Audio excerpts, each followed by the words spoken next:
Around the Ozarks is now on your FM radio. Listen to Around the Ozarks mornings with Grace Gooley as I spotlight local people, stories, and podcasts, all while playing the country legends of the 90s and the hit makers of the 2000s. It's on the Ozarks' best country, 105.1 The Bull. Hi, this is Joy Robertson. As many of you know, I love food. I love finding new restaurants. I love trying new dishes. And most of all, I love talking to the many great restaurateurs and entrepreneurs we have here in the Ozarks and beyond. I love hearing their stories, and that's what this podcast is all about, learning more about them and their journey. So join me as we savor the Ozarks. This episode is brought to you by Jim's Steakhouse and Pub, Kitchenland USA, and Springfield's locally owned Fazoli's. Those of you in the listening audience might not really think of Springfield, Missouri as being like a mecca for fresh seafood, but I want you to think differently about that because the guy I'm sitting next to right now has got it figured out. He brings fresh seafood to the people of the 417 Weekly. His name is Chris Perkins of Seafood Express. Chris, I got to know your backstory and how and why you got into this business. First of all, are you from here? Not originally, no. I've lived in multiple states, and I've lived here in the Springfield area most of my adult life. Where did you grow up? Where were you born? So Michigan when I was a kid, and then my dad moved us when he got laid off from the automotive industry in the 80s, like so many people did up in Michigan, moved us to Kirksville, Missouri, Truman State, little small town, northeast Missouri. Graduated high school there. Went my first round of college in Iowa. Did a 2-year associates there in computers, got a job in Chicago. Lived up there for a couple years, got laid off. For those that are old enough, back in the late 90s, there was the dot-com bubble that busted. I was one affected by that, so I lost my job up there. And I had some family or friends down here in Springfield I had visited a few times, and I liked it. So I had a friend that lived down here, and I moved down here, and I've been here ever since. And I really wanted to get away from the north because it's so cold. Mm-hmm. The winters up there, next level. Most people down here don't know anything about what a whiteout is or a blizzard or being snow on the ground for months at a time. And so the weather around here is crazy as well, but at least we have some seasons around here. Yeah, I lived in North Dakota for a couple of years, and for an Arkansas girl, North Dakota, talk about fish out of water. Yes. That was crazy, and that was one of the worst years they ever had. And yeah, so I know exactly what you're saying. So you made your way back here, and you had the one layoff. Did I understand correctly? Did you have 2 layoffs or one? I did. When I came here to Springfield, I was still trying to find my way. I worked some factory jobs. I've been in all kinds of industries in my life. I've sold real estate. I've worked in factories. I come from a line on my dad's side of either military and automotive factory workers, so I grew up around that world. I'm a first-generation college student, so I chose a little different path. And so I've always, once I got older and started traveling and being able to afford nicer things, I fell in love with the food industry, and it changes you. And once you're a foodie, it doesn't matter if you veer off and go to other industries, it always stays in your blood because you're constantly cooking at home and trying new restaurants and all that stuff. So like I said, even if you get out of the food industry, if you're in it long enough and you're passionate about it enough, you're going to always come back to it at some point in some capacity. Have you always cooked a lot, and who taught you to cook? I'm self-taught. I mean, obviously I've worked in half a dozen restaurants. Mm-hmm. Yeah, I've managed, I've cooked. I was a delivery driver. I started fast food when I was a kid, just like everybody. When I got 15, 16 and actual legal age, I was started as a dishwasher at a hamburger joint, and then worked my way up to like a grill cook making hamburgers. And then I worked at KFC. I worked at Pizza Hut. In college, I was a manager of an Italian restaurant in Iowa. And so I've worked at half a dozen restaurants in pretty much every capacity. Either cooking, delivering, managing, all that. And then, like I said, I've done quite a few other things in my life. But then, I started Express Foods, which is now Seafood Express. I named the market Seafood Express because it was more specific. Express food kind of encompasses what are they selling? Watermelons? What are they selling? Food is a very generic term. So So Express Foods was formed as an LLC in 2004. And I made my first seafood run in 2003. But to go back to your other question, I kind of went on a little segue there. I had a factory job at Sweetheart Cup here in town, which was a Lily Tulip, one of the biggest employers in this area between like the 60s and 80s, besides Zenith. For those who are from this area, Zenith on Kearney Street. And it was Sweetheart Cup when I worked there, and we made paper and plastic products like the KFC buckets, or when you go to a gas station or a fast food place and get your little to-go cups, that's what we did. Wow. And I started out, it was running 3 shifts, 7 days a week most of the time. I worked my way up into a machine mechanic. So I was actually repairing the machines. I went from a factory line worker, and then I got laid off from there. And that was in 99, 2000. Let's see, I moved here to Springfield in 97 from 98 from Chicago, kind of figuring out what I wanted to do. I worked at several factories, Positronic Industries, a couple other places. And then, I got laid off from there. And so we lost our job to Mexico. So Bill Clinton was the president at the time, and he did what's called NAFTA, North American Free Trade Agreement. And a lot of factory workers were losing their jobs, being shipped across the border to Mexico for cheaper labor and all that, which is you got to look at it from a business perspective. But so they paid for us X amount of schooling for us because as a bonus. So the only time I've ever been unemployed since I was like 13 years old was when I took some time off to draw unemployment and go to school. I went to OTC, studied business, and then I went on to SMS, which is now MSU, and got a business degree there. And that was a lifetime ago. And so that would answer your question as far as the second layoff. Yeah, that seems like a long time ago, and it was. I mean, it seems like a lot when you think of all you've done since then, right? Like I think of that. I moved here in '97, and then we had our first child in 2000. And I can totally relate to your timeline that you're talking about here. What I want to know is when you were laid off, you go to school, you get this education.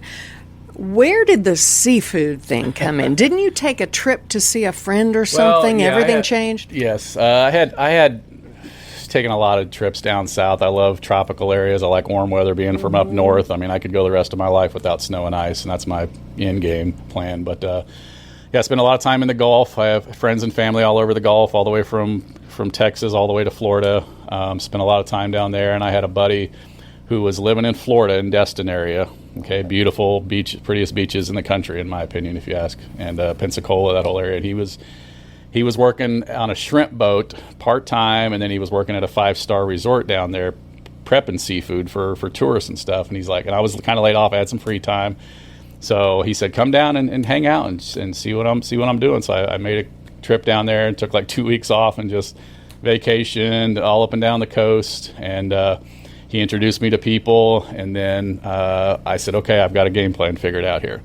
And so this was the days before social media, days before Facebook. Everybody has it so easy now. You know what I mean? You can do your sales in your pajamas on your couch. You know what I mean? Back then we had to knock doors and run TV ads, radio ads, all that, not just post on social media. So it was a totally different dynamic back then. But so I bought a little old pickup, threw a chest freezer in the back of it, and drove back down there again, and started hauling seafood up to I worked on a shrimp boat for a while, for about 6 months to kind of get some experience there, and then I made a bunch of connections and stuff.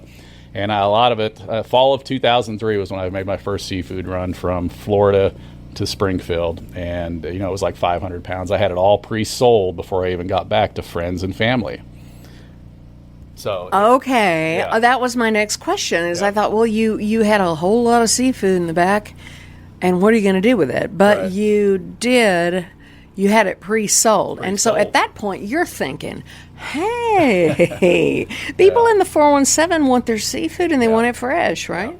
Yeah, and this was just, like I said, it was all like fresh shrimp. Pretty much everything was fresh. It was right off the docks and the boats down there, because that's what people wanted. You can get fresh frozen seafood, pretty much anywhere. Whether it's quality or not is questionable, but that, when you're down there, you have to get the good stuff. Yeah. And that's what people wanted. So, I was like, okay. I did that a couple times while I was working on the shrimp boat and stuff, and kind of figuring out a system, you know what I mean, and figuring out what works and what doesn't work. And then I would, like I said, I enjoyed, it's a long drive, though, especially from here to Florida. It's like 14, 15 hours, depending on where you go.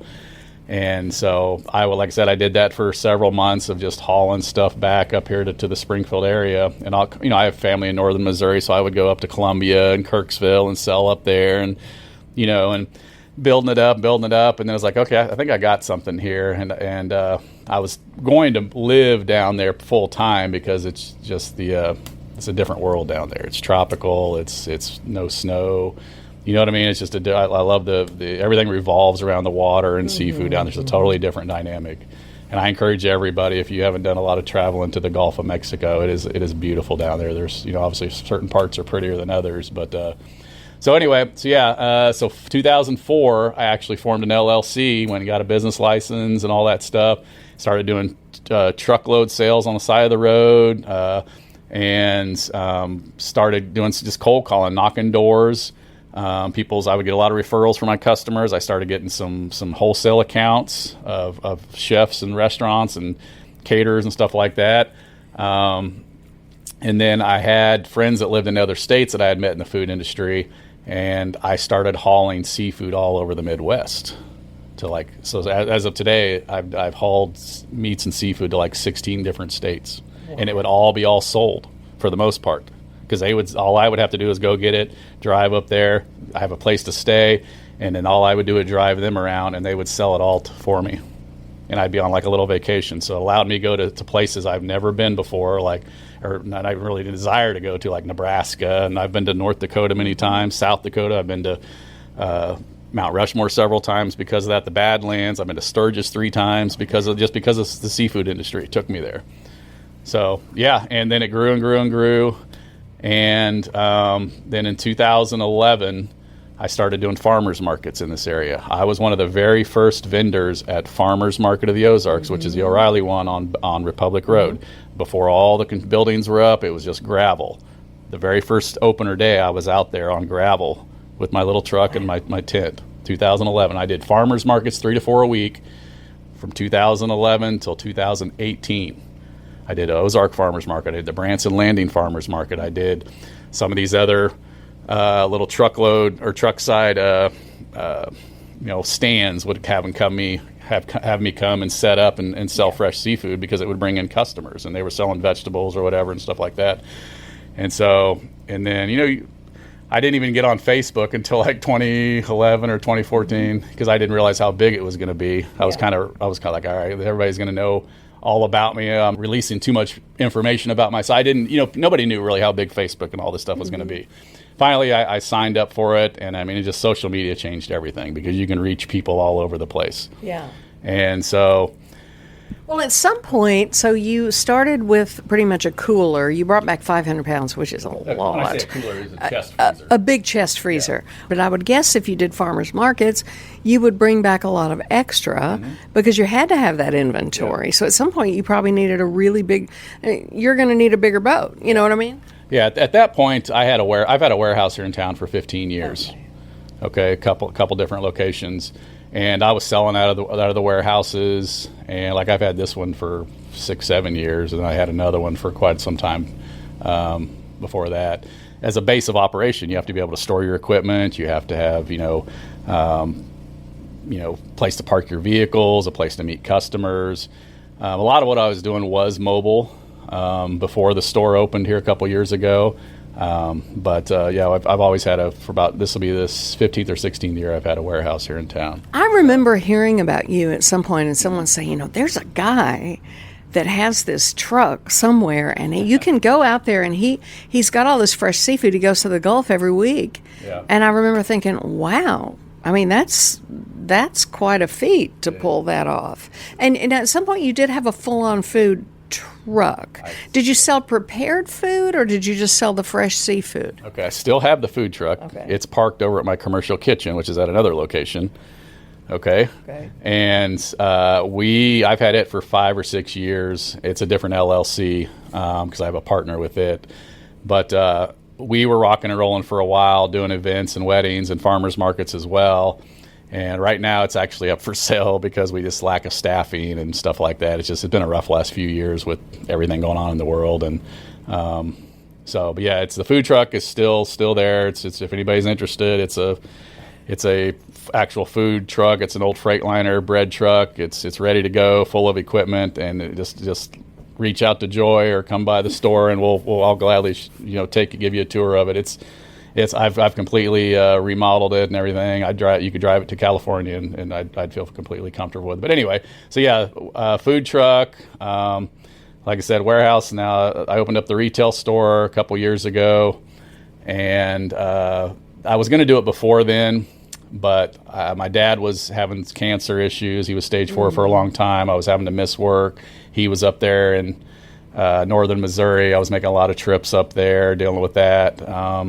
Taking him to major hospitals in like Kansas City, St. Louis, Columbia, where there's actually specialists and stuff like that. This is a little part that a lot of people don't know about, because I don't divulge it. Sure. You got to keep some things private. But and then COVID happened right. He passed away in 2020, and then COVID had just started up, and then literally they shut the world down like 2 weeks later after he passed away. And I had been looking at properties to open up the store at that point as well, but I just kind of put everything on hiatus for a while because I had to take care of some family issues and stuff like that. And then, then I found this property right close to my warehouse, and I was like, this is a fit. And it took a while. It took over a year because I had to completely remodel the store because it was a call center. That's what. So, just full disclosure, our youngest daughter Audrey actually works here. She graduated OTC Culinary and she works here. She mentioned that to me when we were sitting there having lunch the other day. She said, "Did you know this used to be a call center?" And I'm like, "No, I don't know." We lived out Chestnut Expressway when my husband and I first moved to town in 97, in a brand new subdivision not far from 44. Yeah. So we traveled back and forth here. But this is, it's kind of a nondescript building. It's a strip mall. And if you look over there, you'll see it. You'll see seafood. You'll see it right there. And what was it about this building? So you had the warehouse first. Is that correct? Correct. Okay. Yeah, I've had this warehouse for quite some time. And this side of town is kind of hit or miss. It's growing steadily. For those who don't know, we're 5 minutes from the new Target, which is that side of that corridor right there is booming. That's the West Bypass and Sunshine corridor headed towards Republic. This side of town is where it's at. So yeah, we have a lot of people say, why'd you choose this side of town? Or we drive by your place all the time. This is the first time we've stopped. We didn't really think it was much. Then they walk in and they see it's a lot bigger and a lot more going on than they thought it was, because from the outside it's kind of inconspicuous. You know what I mean? It's it doesn't really look like much, a little hole in the wall. But a lot of the best seafood and Cajun places around the country are a little hole in the walls. Sure, absolutely. And if you know, you know. A lot of people, I'll mention this place and they'll say, "Oh yeah, I know this place. It's a great spot. Oh, I've been there for lobster rolls," or "We get all our fresh seafood there." Then I have a whole lot of other people who say, "What? It's where?" And so I'm delighted that you're telling your story and sharing all of this for people who may not have been here. You have quite the inventory in that store. Yes, we've got over 1,000 SKUs, 1,000 products in that store. And it's, like I said, it's packed, for those who haven't been there, it's packed full of freezers. We've got live products, fresh products, frozen products.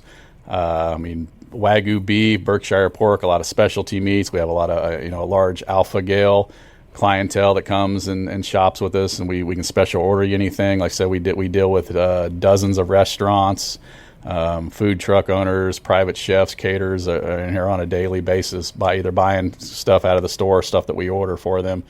So go back to 2018, I stopped doing the farmers markets because my dad was just getting kind of to the point where something had to give in my life.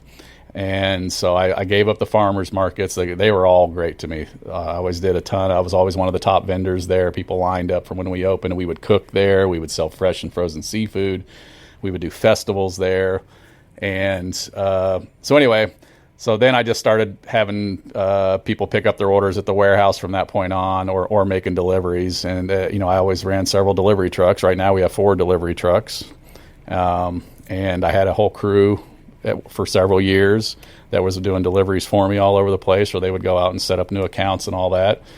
And then, fast forward to 24, we opened up this retail market. I wanted to.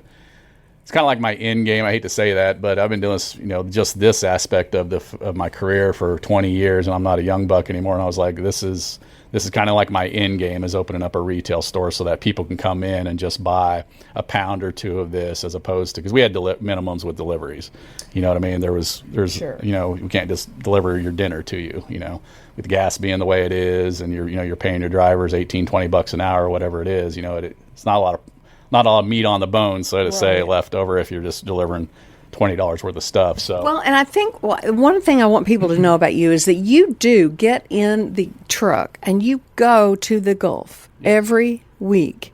Is it? Am I right that it's Thursday your day?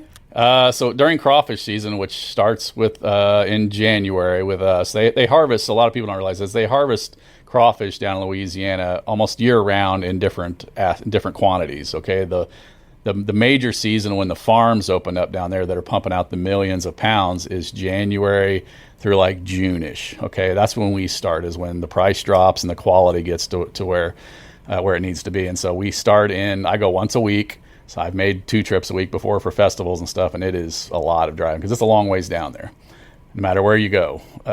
So Thursday, I usually leave out on Thursdays, and I come back on Friday, and I drive down there, and I've got refrigerated trucks that we use with different size ones, depending on how much we're picking up. But we're picking up thousands of pounds of product every time we go down there. It's not just crawfish. We're picking up fresh shrimp, picking up blue crabs. We're picking up fresh fish. We're picking up, Cajun sausages and products. Whatever the store needs is what we're picking up. I do a little route, and depending on what we need, we go to different suppliers. Mm-hmm. So sometimes we have trucks that will drive up from the water that will meet us at another spot, stuff like that. We go to like Westwego Shrimp Lot. Anybody that's been to New Orleans area, Westwego Shrimp Lot is a household name. It's an outdoor farmer's market, and every vendor sells seafood. It's 7 days a week. It's amazing.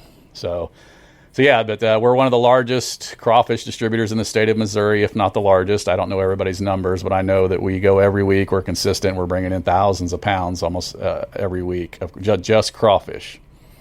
And then we bring in, hundreds of pounds of shrimp and crawfish when it's available. Everything has a season. I've been all over the Gulf multiple times, especially when I was first getting started, meeting different suppliers, and all the way from Galveston, been down there many times buying products, all the way to, like I said, the parts of Florida around the Panhandle and all that. Biloxi, Mississippi, Gulfport, those are big hubs for seafood. Bon Secour Bay, Alabama, been there many times. Just all over the Gulf. Got suppliers all over the place. Technology is a lot different than when I started 20 years ago. Yeah. So a lot of stuff can be shipped. We don't, everything in our seafood is worldwide. There's 80% of the world is covered in water, so seafood comes from all over the world. Our market is not just Gulf seafood. I mean, we got stuff that comes from Alaska. We got stuff that comes from Hawaii, Canada, East Coast, West Coast, even stuff that's from overseas. Most of that stuff is frozen, but we have the largest selection of everything in this area. Largest section of lobster products, largest selection of fish items, fresh and frozen. I mean, we're getting anywhere between all of our suppliers. We use about 12 to 15 suppliers, and we're getting almost every day we get something from somebody. When you drive down there, do you take somebody with you, or do you go by yourself?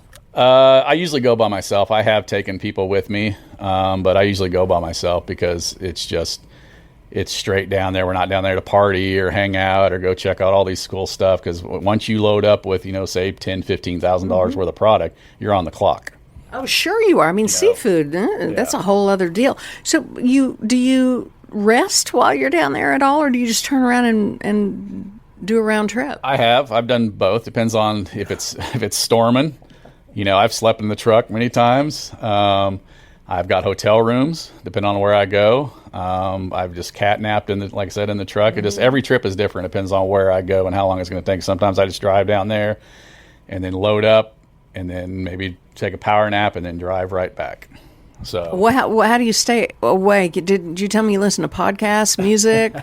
What keeps you going? Yeah, I have my cargo van, which is mainly the one I take for smaller loads. Is it has a monitor on it, and I can watch DVDs on it, and I can listen. I can connect to my phone. I can watch podcasts and movies and stuff like that. That's mainly what I do. So or sometimes because a lot of times it's at night when I'm driving, because we have to get back here at a reasonable time on Friday because we have a lot of restaurants that we service that want their products before their lunch shift opens. So I try to be back between 8 and 10 o'clock in the morning. And it's Friday. It's the weekend. And it's Friday, so it's hustle bustle. Sometimes it takes a little longer because holiday weekends are triple business. So we have a whole route we do on the way back. So we have restaurants, individuals, and all that we stop all along on the way back. So we might stop in Little Rock. We might stop in Harrison, several big accounts down there, Branson, Ozark, all the 65 corridor all the way from Little Rock. Once we get to Little Rock, it's 65 all the way up, and then we have every week's different. But some weeks we might have 10 stops before we even get back to Springfield. We might empty half the truckload before we even get back to Springfield. I had no idea that you did all that. And that's great because it helps pay for all the expenses. Sure. That's one of the reasons I go by. And like I said, I've had other people that I've hired to drive for me and stuff like that. We don't have anybody currently because it just didn't work out. But it's expensive. You've got several $100s in gas. Food. You've got if you stay in a hotel. I mean, you've got you're hundreds of dollars into the trip before you even get back to Springfield. So you have to bring back quite a bit to offset that. But my point is, all of those stops along the way back help cover those expenses, so that when I get back to Springfield, it's just straight profit from that point on. You did figure it out. Yeah. I just love this. Is so entrepreneurial. I love this. I've seen live lobsters in the store. We have a lobster tank, one of the few. I don't know if anybody else has any lobster tanks left in town. I know Hy-Vee did away with theirs, both of theirs. And but yeah, we get live lobsters 2 or 3 days a week from the East Coast, and we sell quite a bit of them. And we have a small deli in the store as well. That's mainly a market, but we do have a small deli, and everything that comes out of the deli is products that we sell in the grocery store. That way, that was my concept. I wanted to teach people how to cook this stuff properly, because that's the number one issue, especially in the Ozarks here, is a lot of people, unless they grew up around eating seafood or they've traveled a lot, they're intimidated by it, and they don't really know how they don't know how to cook it. You know what I mean? And so I wanted to show them, hey, this is the product that we're using, and this is how it's supposed to be executed properly. So that. And you mentioned social media. That's where that comes in really handy, because you'll put up there what you're going to have in the deli coming up maybe this weekend or Monday, Tuesday or whatever. And you may do, like I said, your lobster rolls, which are fabulous, lobster mac and cheese, like a crawfish po' boy, or all sorts of really interesting recipes that you come up with. And you have 3 or 4 stools to sit down and eat in the deli if people want to come and sit down and eat. Otherwise, they can take it to go. Yeah. And it just is, it's got to be a source of pride for you, because, all of these things that you're having for your lunch today, you can get in the store. And we'll give you instruction on how to put it together. Right. Yeah, we're not shy. I mean, we want people to, it's all about consumer education.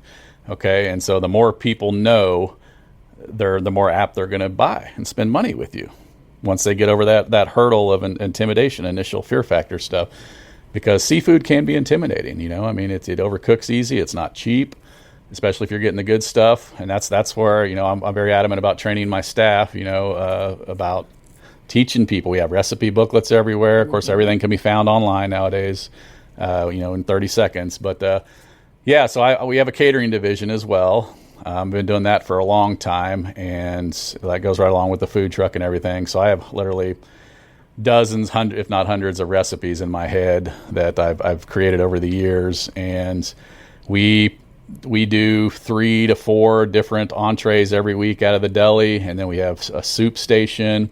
We do about 15 to 20 different soups, stuff you're not going to find anywhere else, like alligator chili and real lobster bisque made from scratch, made from those lobsters and stuff, not imitation stuff. We do different gumbos, or chicken and sausage gumbo is one of our fan favorites.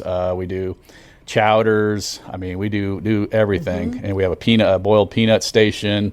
Like I said, we have authentic. A lot of our products in our store, more than half, are you can't find anywhere else in this area, because we drive down south and buy them off of distributors. Otherwise, if we were just having them shipped in, then anybody else in the area could get them as well.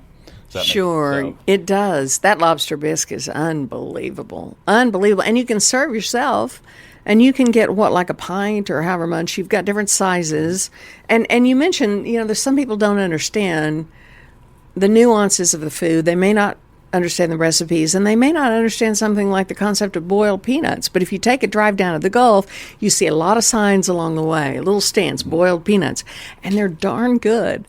And if you like those, you can get them here. Yes, yeah, we have a peanut station, always hot and ready every day for different sizes you can get. And we also have the canned peanuts that you can also take home and prep yourself. But that's what I want. That's the concept that I wanted to do with the store. Was I wanted, when you walk in the store with the decor and the murals and the music that a lot of times playing, whether it's blues or Southern rock or Zydeco music during Mardi Gras, I wanted to feel like you were transplanted to Louisiana or to Mardi Gras, for those who have ever been there. And it is that way. A lot of people a lot of our customer base is people that are transplants to this area from either down south or East Coast or West Coast. And they're saying, hey, this reminds me of home so much. And that's what I wanted, because I took all of my travels and kind of put it all together and created this little hole in the wall seafood Cajun joint. You've got all sorts of things in your freezers, and lots of fresh stuff too, but beautiful oysters. I've seen fresh oysters. I was looking in the freezer earlier, and there's boudin sausage. A lot of people have heard of that. Some people may not really understand what that is or how to prepare it. There was some kind of it was like a dressing seasoning or something. It was a frozen, I guess it's sort of I don't know what to say, like a sauce or a rice dressing. And it was completely unfamiliar to me. Right. It had a woman's likeness on the label, and I thought, well, this woman's probably known for this stuff. I don't know who she is, but I bet this is so good. So that is a rice seasoning, is what you're telling me. A rice dressing. Rice dressing, and a lot of times people will make boudin out of it, because boudin looks like a sausage, but it is not a sausage. It's not? No, it's got rice, peppers, onions, and if it's authentic, it's made from like pork liver and what they call offals, which was all the leftover parts. Right. See, that's how a lot of the Cajun Creole food and all that came about. Was the slaves down there in Louisiana in the South, they would get what's left over from after the master and all the other people took the choice cuts. They would give that to them, and a lot of times they had to use heavy seasoning to mask the flavors. And so that's how a lot of that came to be. Now, obviously, modern days, a lot of high quality products are used to make these sausages and stuff. But that's how a lot of that Cajun and Creole stuff originated. Was from African descent. I mean, Kajumbo is literally the African word for gumbo, or for okra. I'm sorry, for okra, and that's where gumbo came from. So a lot of people don't realize that. I'm not a big fan of okra in my gumbo, but some people swear by it. I'm a big fan of okra. I like it, but I know exactly what you're saying, and people had to do something with what they had. Right. And man, did they come up with some good recipes. Is that your favorite food, like the New Orleans Creole style? It is, hence why I pretty much started this business to support my own habit. So I mean, it's very diverse. There's a lot of flavor. It's not always hot. People associate it with hot, and it's, as far as spice level, that's a fallacy. I mean, obviously, you cook with a lot of seasonings, but that doesn't mean it's hot. Obviously, it's going to have more flavor than other types of food. But and that's one of the toughest things in this area is for people that haven't traveled a lot is got to get them past that salt and pepper phase. You know what I mean? And realize use your spice cabinet when you're cooking. There's literally hundreds of spices out there, and utilize them, and it'll change you if you do it properly. When you're responsible for feeding a group, you want it to be simple. And, of course, you want everyone to love it. Fazoli's Catering makes it easy with baked pastas, pizza, fresh salad, and our famous signature garlic breadsticks. It's a great fit for any size office lunch, meeting, family gathering, team meal, or any occasion. Find the menu and order online at fazoli's.com. Fast, fresh, Italian Fazoli's. Some people check the weather. Others check our soup of the day. Hi, this is Jim with Jim's Steakhouse and Pub. Our soup of the day changes, but the comfort never does. Just check with your server, because nothing takes the edge off a cold day like whatever's simmering at Jim's. When you walk through those legendary doors, you're gonna find there's so much to love. So do yourself a favor, dig that service and flavor. Jim's Steakhouse and Pub. Have you heard the news? Kitchenland USA in Nixa has expanded with a new 2,000 square foot addition. Now they're fully dedicated to your kitchen and bath projects from start to finish, and it's all under one roof. Stop by the new showroom to see and touch the newest sinks, tubs, walk-in showers, faucets, lighting displays, tile, and flooring, all in one showroom. Kitchenland USA, newly expanded kitchen and bath showroom in Nixa, where your vision is our mission. Speaking of spices, I came in for the lobster roll and I had those, I don't know if it's Cajun spiced fries, whatever the spice is on there. That's something you came up with, right? Yes, that's a proprietary blend, several of the seasonings that we do. And I'd say we have some of the best fries in town. Oh, yeah. It's a Cajun Parmesan fry, and it's got multiple kinds of seasoning on it. And they're legit. They're very good. And we do a house-made remoulade, which is a Cajun dipping sauce. Yeah. I call it our cracker money dip because we put it on everything. It's the base for our po' boys. When you buy our breaded okra or the fries out of the deli, you get a little cup of the remoulade to dip it in. And it's got, it's sweet start, and it's got a little heat on the back end. So yeah, it's really popular. So dipping those fries in there, man, that is some good eating for sure. Well, I was in here last Saturday. You had the muffaletta, the sandwich, and she said, "Do you want it cut into halves or quarters?" I said quarters, and I'm glad I did because I ate the other half of it, I think yesterday, and it was so good. But I've seen the olive, is it called olive salad that you put with it? I've seen that on the shelf as well. Yeah. We try to use authentic ingredients as much as possible. I mean, we're not just having all this stuff for sale in the grocery store and then bringing in other stuff strictly for the deli. Like I said, I mean, we want to showcase the products and teach people how to cook them and how it should taste and all that. So with the muffaladas, which to me is just as good as anything I've had down in the French Quarter, been down there many times.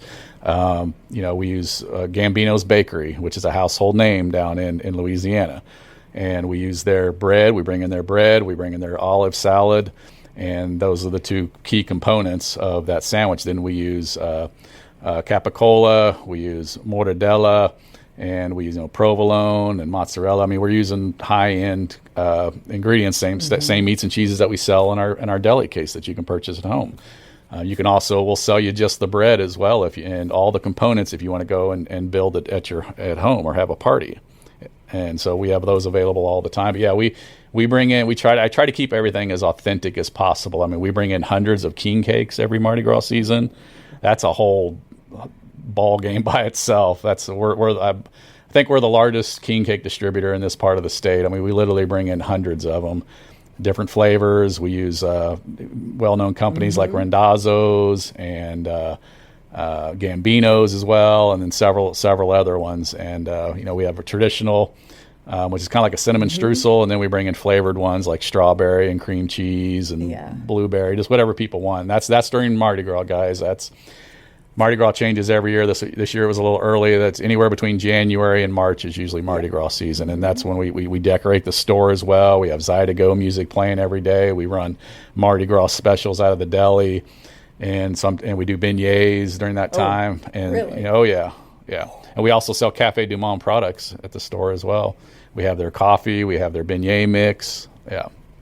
Man, that's good stuff. What sells out here? Like, what's the thing that the folks here in the Springfield area, the 417 area, want the most? Well, we sell a lot of catfish. Do you? Okay. Yeah, catfish, salmon, fresh salmon. We bring in, I'm a proponent, getting my start down in the Gulf of Mexico, buying from fishermen and women down there. And I mean, that's my heart lies there. You know what I mean? So USA stuff, wild caught, because that industry is getting killed with all the imports. It's just, and we're all guilty of it. You vote with your wallet. When you go to the store and you see a shrimp that's $2 a pound cheaper, and, but you're not really reading the labels. All you see is that price tag. You're buying. The money's going overseas is what it's doing. And it's a dying industry down there in the Gulf. I hate to say that, but it gets tougher and tougher every year. I mean, Gulf, because of gas prices, don't help either. Because a lot of those shrimp boats run off of diesel, and it takes anywhere between $30,000 and $50,000 just to fill them up. And they're going out for a week at a time, and so they have to catch that much shrimp before they even break even. A lot of my shrimpers that I've been dealing with 10 plus years ago got out of the industry. For one, that rising costs. Second, natural disasters like hurricanes, stuff like that, comes in and devastates your boat or your fleet. A lot of them just, they run the numbers and they take that insurance check and move on to a different industry. And so, yeah, as far as what sells, I mean, you got to realize where we're at here. A ton of salmon. We sell what a lot of the restaurants have on their menu, your basic stuff, your salmon, your catfish. We sell a ton of different kinds of fish. Like I said, we do a lot of oysters. I mean, we bring in cases and cases in bags of oysters every week, different kinds. We have a huge selection. We bring in up to a dozen different kinds of fresh oysters. At any given day, we will have probably 2 to 3 different kinds that we sell by the dozen, or you can also wholesale them to you by the case or by the box. And all of our products in our store are available at wholesale to the public as well. You just, frozen fish comes in a 10-pound case. Most snow crab is like 30 pounds. We sell a ton of that for people having parties and during the holiday, like July 4th weekend. People like, hey, I'm having 50 people over there. I need cases of stuff. Yeah. So keep that in mind. We can wholesale everything to you the same way we do restaurants. You just have to buy it by the case and stuff. And that's one thing people can do. They can do they need to call you, or do they go on their website if they want to get like a case of shrimp or a case of scallops or crab legs, or how's the best way to do that? Yeah, there's multiple ways you can do that. I mean, the easiest way is to call the store so you can actually talk to somebody, okay? And the store's open Monday through Saturday, 10 a.m. to 6 p.m. And a lot of people have questions, so it's easier to actually call and talk to somebody. But we have a website, expressfoods.net. We're on Instagram. We're on Facebook, Seafood Express. We obviously have an email. I mean, there's multiple ways to contact us, and when people do, because I'm spending half my day funneling emails and messages all day. But I recommend everybody come to the store at least once and check it out, because everybody comes in and says, wow, this is overwhelming. And I learn something new every time I come in there, because we got a lot of products that, for one, you're not going to find anywhere else in this area. And second, I guarantee you we've got at least one item you've never had before in your life. At least one. Oh, I would imagine for sure. There's a big thing of chimichurri in there that I love chimichurri. I've tried to make it and I suck at it. No good. And I saw that, and then I saw another one on the shelf in a jar, and then I saw some fresh in the either in the refrigerator or freezer. But yeah, there's so many different products here, but I do like that you can get, like, say, a shrimp party tray. Mm-hmm. Like, you can get X number of pounds of shrimp, and you do your own cocktail sauce. Yeah, we make a lot of sauces in house. We have tartar sauce. We have cocktail sauce. We have our remoulade sauce, and those are very popular. You can get those in different sizes as well: 8 ounce, 16 ounce, or a quart, which is 32 ounces. We do party platters. We do fresh-shucked oyster platters. We do colossal shrimp platters. We do standard party platters like meat and cheese trays and fruit and vegetable platters, stuff like that. That's all part of the catering division. All you gotta do is give us like 24 hours heads up, and we can have it ready for you, and you can pick it up. If your order is large enough, we can deliver it and set it up for you. So yeah, we do a lot, and our shrimp platters are not like the little rings you get at these other stores. I mean, these are colossal shrimp that we're steaming ourselves with our house-made cocktail sauce and all of that. That's one of my favorite things to do when I go, near the water. I love to go to a good fresh seafood shop and get them to steam a couple pounds of that shrimp, and I'll eat on that for a few days, and it's just so good. Keep it in the fridge, and you go out in the morning, you might go fishing, or you might go just hang out at the beach, come in and grab that out of the fridge. There's nothing better than that. Yeah, you're not wrong there. Everybody loves a good shrimp cocktail. So yeah, we do.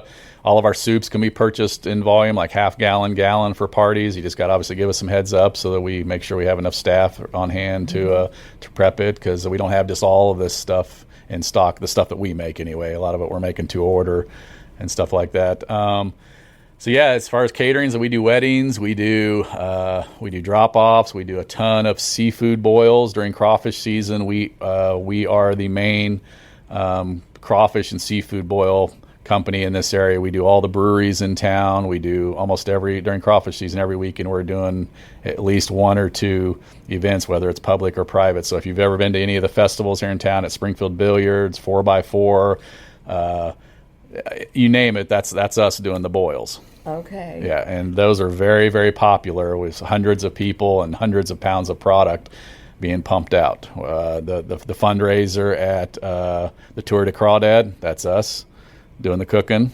Did you do the Sertoma chili cook-off?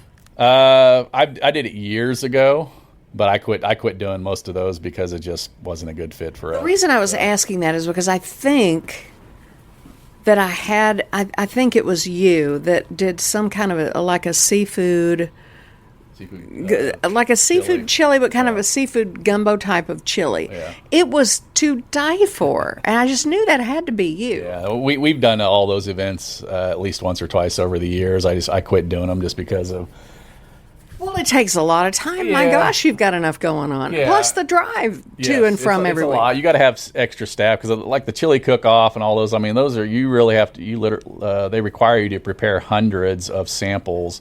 So I mean, it's a. And you cook it on site day up. You have to. Yeah, it's a multi-day process just to set up, and they're fun to do. Some of them lead to other business. Some of them don't. A lot of those festivals are just people drinking and hanging out. They're not really there to get business cards and make connections. You know what I mean? So nothing against them. I've done them all over the place. I've won a couple. The Sertoma Cajun Festival, I did that for several years when it was going on. I won a couple times with that. We're a 417 Best of company as well. We've had several write-ups in 417 magazine, won several other local competition awards and stuff like that for cooking and stuff. So, where do you eat when you're not here? Well, I work long hours, so unfortunately I don't. But if I'm going to go out to eat, like one of my favorite newish restaurants in town is Ariake. It's not like anything else in town. Just the small plate presentation, the atmosphere. It's top of the line, and it's been consistent every time I go there.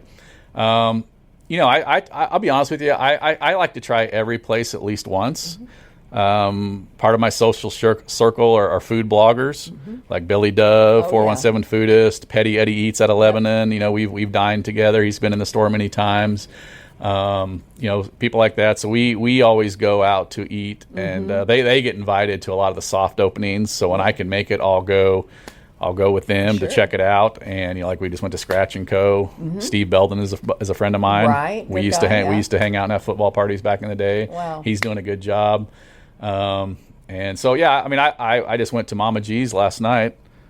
Oh my downtown. God, I love Mama G's. Yeah. Oh, love it. With a couple chefs here in town. Chef Pliska. Oh, did you? Yeah, okay, yeah. Chef Pliska recently retired from OTC. What did you have? Did you have the fried chicken livers? No, I did not. The table next to us did. Oh my God, I die for those. I had what I wanted was a stuffed turkey leg, which has like collard greens and mac and cheese, and it's got 3 or 4 items. They were out of it, so I was a little disappointed. So I settled for a Philly cheesesteak because I wanted to try theirs. I'd been there several times. I try something different every time, and we sell a Philly cheesesteak at the store, so I wanted to kind of try theirs. And everybody at the table got something different, and it's consistent, good food.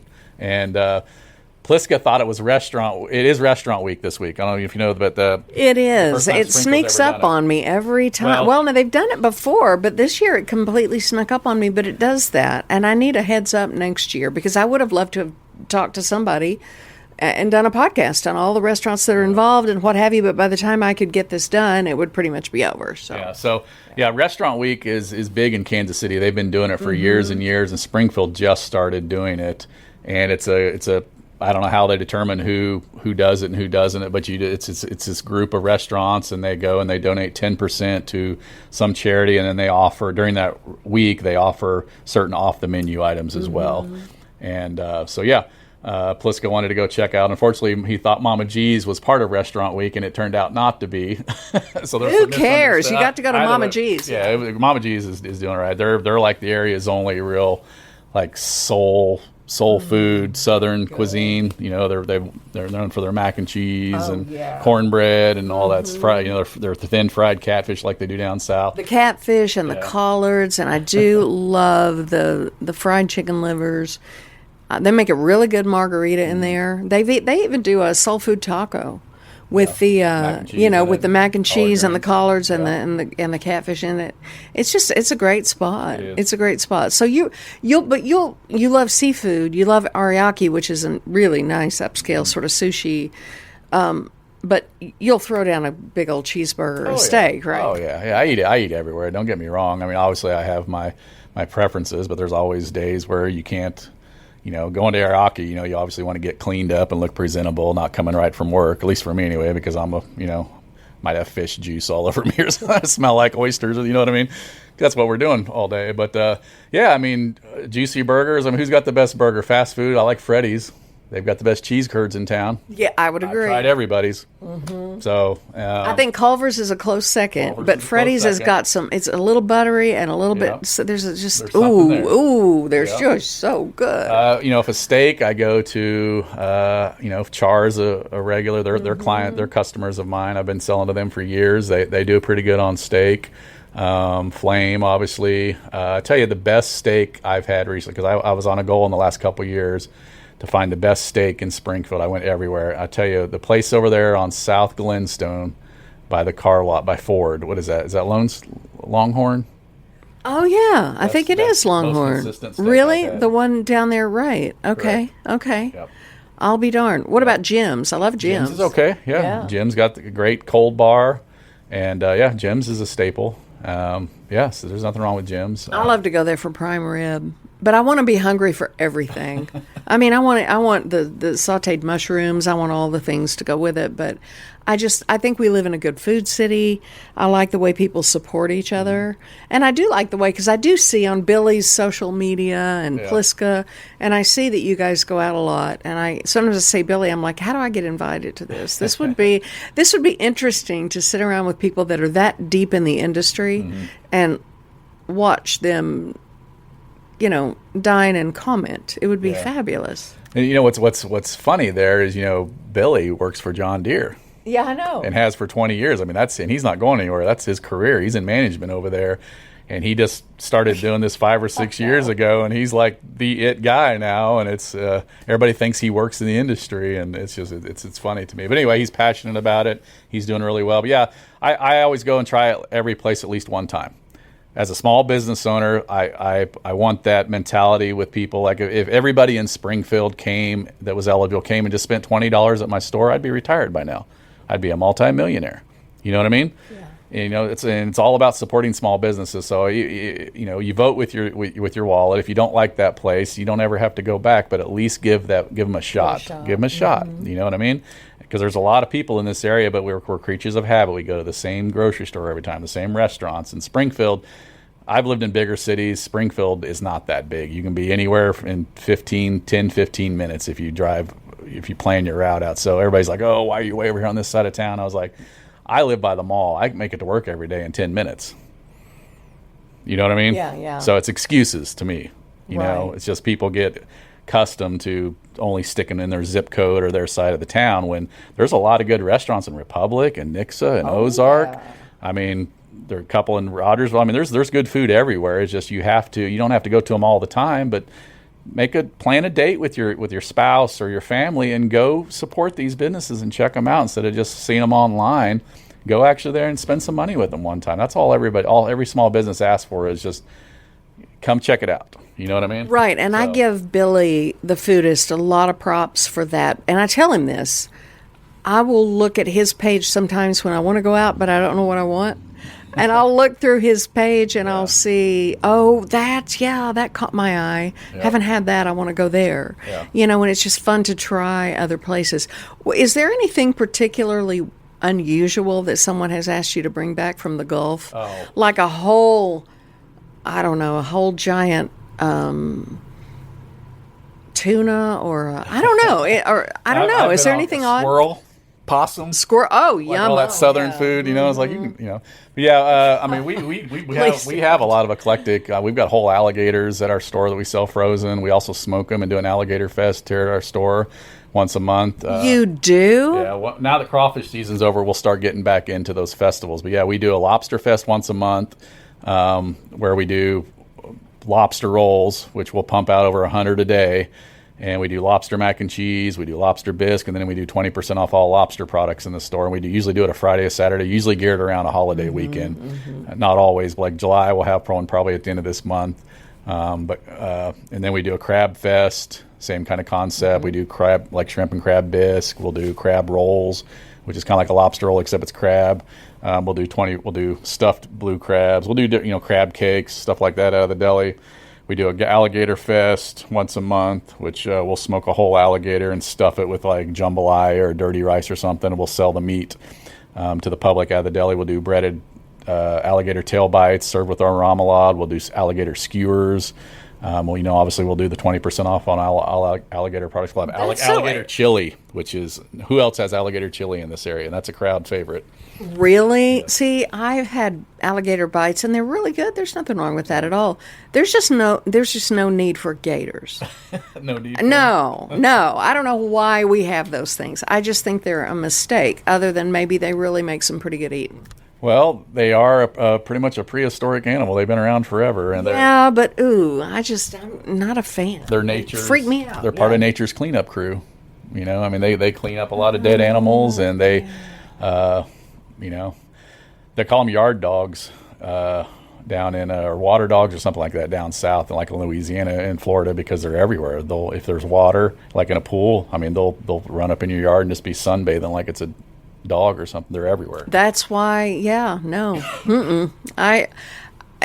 You smoke a whole game. Where do you smoke that? We have smokers. Okay. We set up a tent out in the back of the store, out back outside, and we have different size smokers, and we do, now that crawfish season's over, because the crawfish season, a lot of people don't realize it's very, very time consuming. That takes 2 days out of my schedule, just to drive down there and get it and bring it back. And then, I mean, when you're bringing back a couple 1,000 pounds, it takes one of our guys, 2 of our people sometimes, several hours to unload all of that, get the names, because a lot of it's, 90% of it's or more is pre-sold because it's a live product. We don't bring it in hoping somebody buys it, because you've got a few days to sell those things or they die. So we take a deposit, so he has to unload the truck, Well, and you have to pack the truck properly. Correct. To get to Correct. what you need to get off the truck. Correct. On your way back here. Yeah, I mean, that's a lot of work. Yeah, it is. And so anyway, now that crawfish season's over, we can get back into focus on other aspects of the business and not just crawfish season.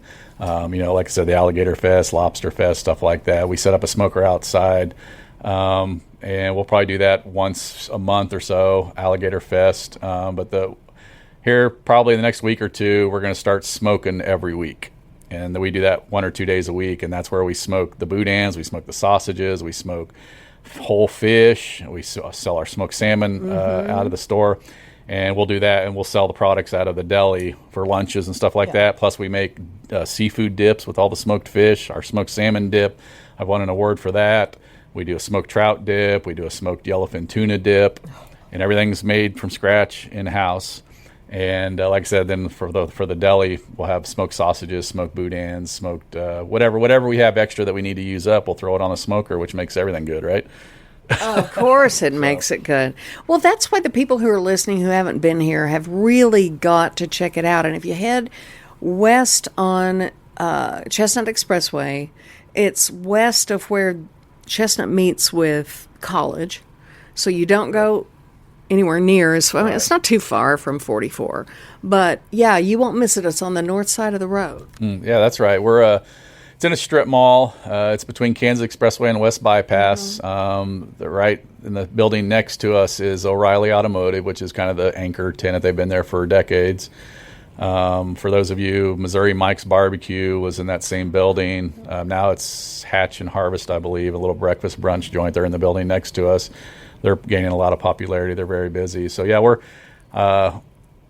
we're not hard to find once you know where we're at. I mean, we have big signs and big box trucks that are all wrapped up, sitting out in front of the store. So I mean, almost like a billboard. It'd be, unless you're just on your phone or not paying attention, you can't miss us. But we are in a strip mall, so it is kind of hidden.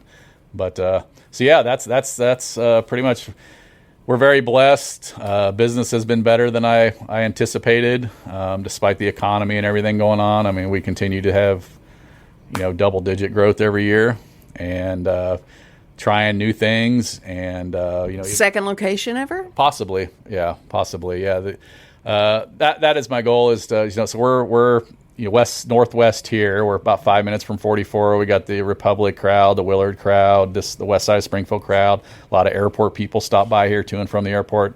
So maybe southwest Springfield and try to catch that, the southeast Springfield and try to catch that 65 corridor through through there. Branson traffic. That's a whole nother beast by itself. Sure is. That 65 highway. So yeah, unfortunately there's a lot of vacant commercial properties right now due to the economy and everything, but we're just trying to do it nice and easy. I don't have any partners or any. This isn't a family business. It's just me. I need to be smart and careful about it. You know what I mean? So, but that is my goal in the near future, is to open up another location and be a little bit bigger, kind of the same concept we're doing here, but probably with more seats, so that we could accommodate. Because we've had people that come in with large groups thinking we're a restaurant, and they can't sit down and eat because we only have like 4 seats.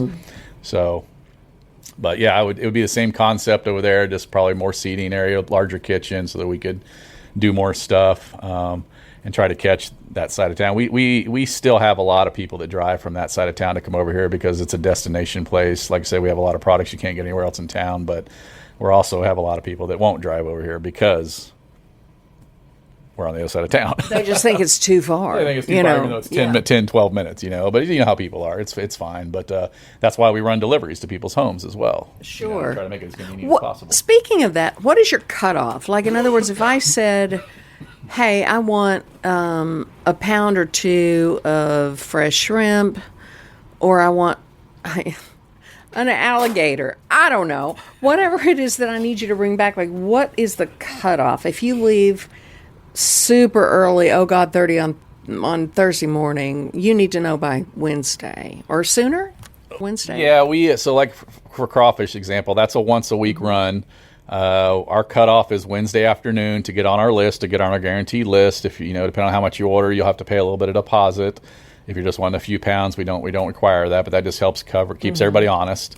And then we collect all those orders. I text or call my suppliers down there, whichever farm we're using.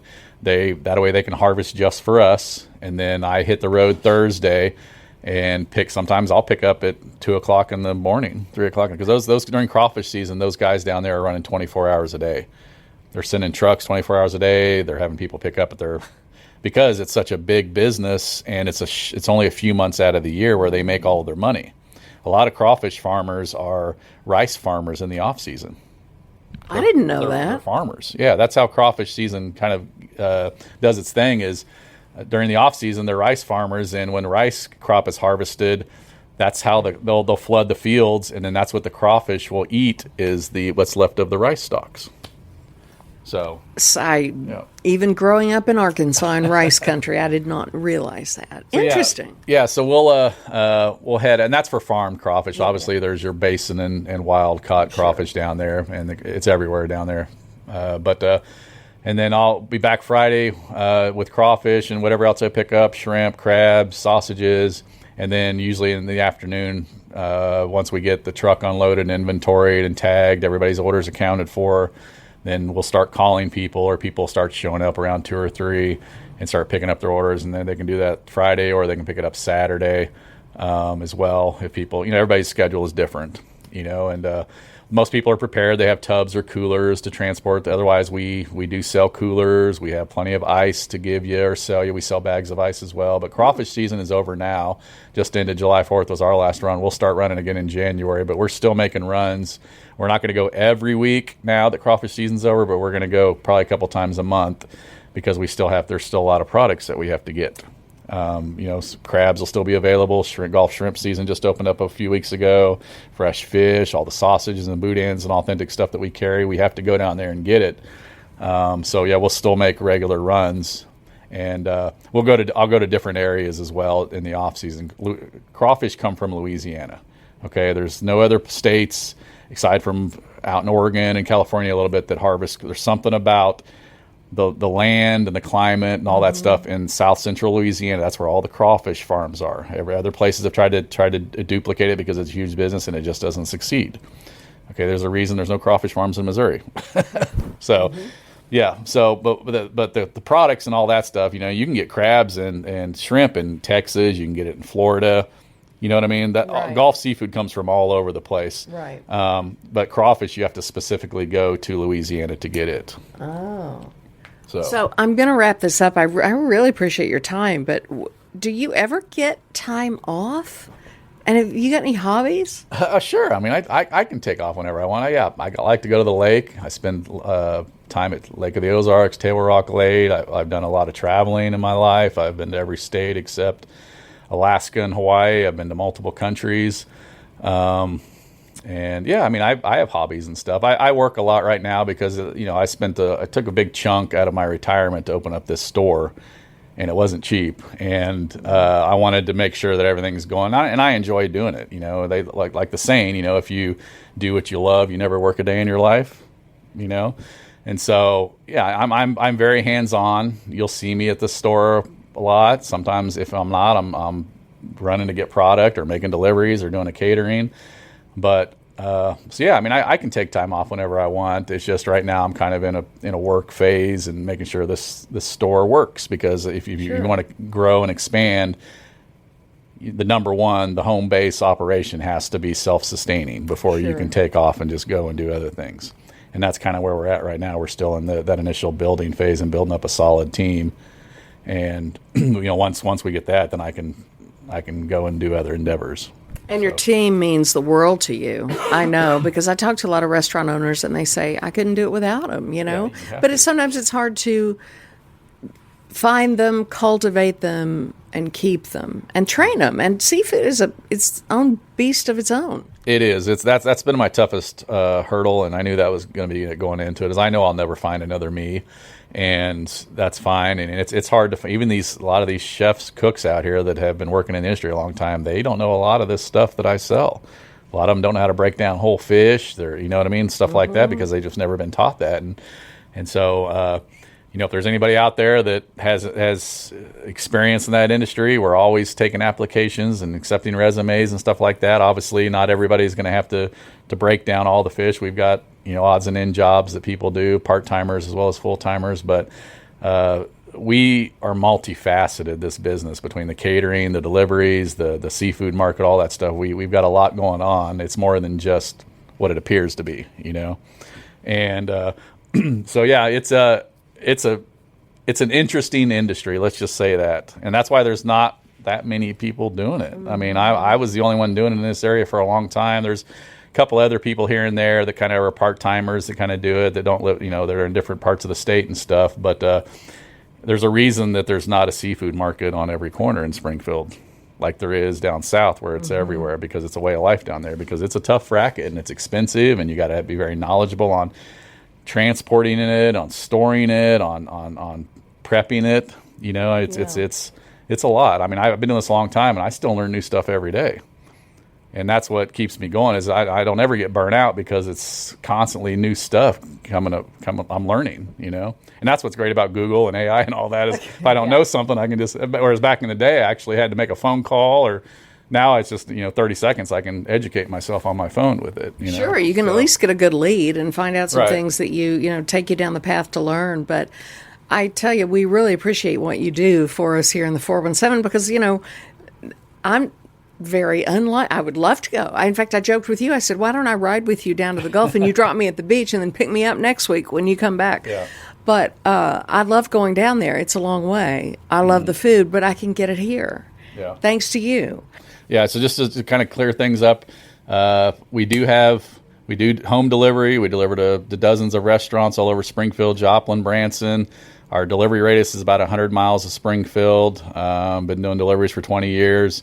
I'll just call the store and ask, or email us or something like that, or submit an inquiry on their website, and we can give you more information on that. Otherwise, if you're in the Springfield area, try to stop by the store at least once to check it out, because everything in the store is available for delivery. We can't realistically put 1,000 products on our website, you know what I mean? But come check it out and see what we're all about. And we'd love to earn your business. So I really, really do appreciate that. Chris Perkins, Seafood Express. Man, thanks for joining me on Savor the Ozarks. Oh, you're welcome. Thank you for having me. I appreciate that. Be sure to go to AroundTheOzarks.com to sign up for our daily newsletter, where you can get every episode of Savor the Ozarks, plus all our other podcasts, events, and contests straight to your inbox. And what are your favorite dishes in the 417? Do you have any restaurants you'd like me to visit? Email me at joy@AroundTheOzarks.com.